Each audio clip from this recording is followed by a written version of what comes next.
in defense of my honor and with due deference to those concerned.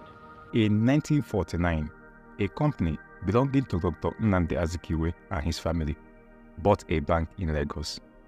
The bank was bought with the intention to have a bank controlled by a black Nigerian, which will serve the interest of other Nigerians. Because then, banks were owned and controlled by the British. So Azikiwe desired to have a bank that Africans can call their own, which would break the British banking monopoly in Nigeria. The name of the bank then was African Continental Bank. However, after some years, a report about transactions carried out by the bank showed that although Nnamdi Azikiwe had resigned as chairman of the bank when he took office as the premier of Eastern Region in 1954, but the active chairman of the bank, as at the time of the report, was his friend. The report revealed that most of the paid-up capital of the bank were from the Eastern Regional Financial Corporation. So a tribunal was set up to investigate the matter. It was headed by the then Nigeria's Chief Justice, Sir Foster Sutton, and was called the Foster Sutton Tribunal.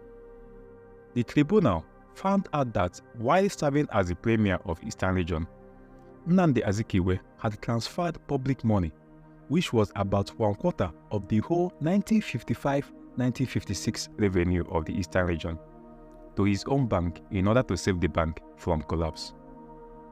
Corruption did not start from there. In fact, let's start from the beginning. Before Nnamdi Azikiwe's corruption case, in 1943, Sir Ahmadu Bello was sentenced to 1 year in prison by the Sultan of Sokoto's court for misappropriating cattle tax which he collected from cattle owners in Gusau region in present-day Zamfara state, where he was the councillor. However, he spent only 3 months in jail as he appealed the sentence in a higher court, stating his innocence. The court later granted him freedom. Few years after independence, in 1962, Chief Obafemi Awolowo was found guilty by a commission of inquiry known as Justice Coker Commission for using the Western region's money to finance the promotion and activities of his party, the Action Group. The Coker Commission found out that Awolowo mismanaged and diverted funds totaling over £6 million from the Western Region Marketing Board to finance political activities. All these were corruption cases that had connection to the founding fathers of Nigeria. But corruption was firstly introduced in Nigeria way back in 1914 when Nigeria became a country. Just a few months after the amalgamation of Southern and Northern Nigeria, the British contractors and traders introduced what they called contract percentage into the Nigerian trade system. What is this contract percentage? Contract percentage was the extra money contractors and traders were making from every contract awarded.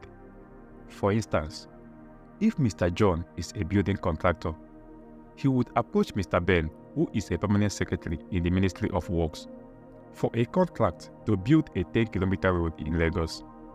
Mr. Ben would then tell Mr. John to add an extra percent to the cost of the contract, let's say like 15 or 20%, which would be given to him as his own reward for awarding the contract to him. The 15 or 20% extra cost on the contract would be given to Mr. Ben, who awarded the contract to Mr. John, when Mr. Ben received the payment from the government or organization that awarded the contract. That was how the British introduced the first phase of corruption in Nigeria. This process of awarding contracts by government officials and private organizations still persists till date in Nigeria.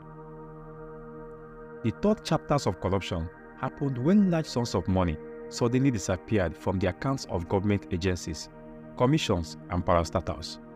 It happened between 1976 and 1979. The Nigerian oil sector lost $2.8 billion. Muhammadu Buhari was the Federal Commissioner for Petroleum and Natural Resources when this happened. Again, during the Gulf War, the same Nigeria oil sector lost $12.4 billion under General Ibrahim Babangida's regime. These huge sums of money were not accounted for by both administrations.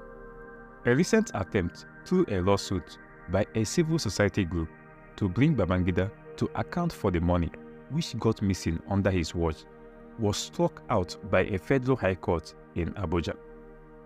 Additionally, the fourth origin of corruption in Nigeria was done through a decree called the Land Use Decree, which is today known as the Land Use Act. How did it happen? For instance, there was a federal government program called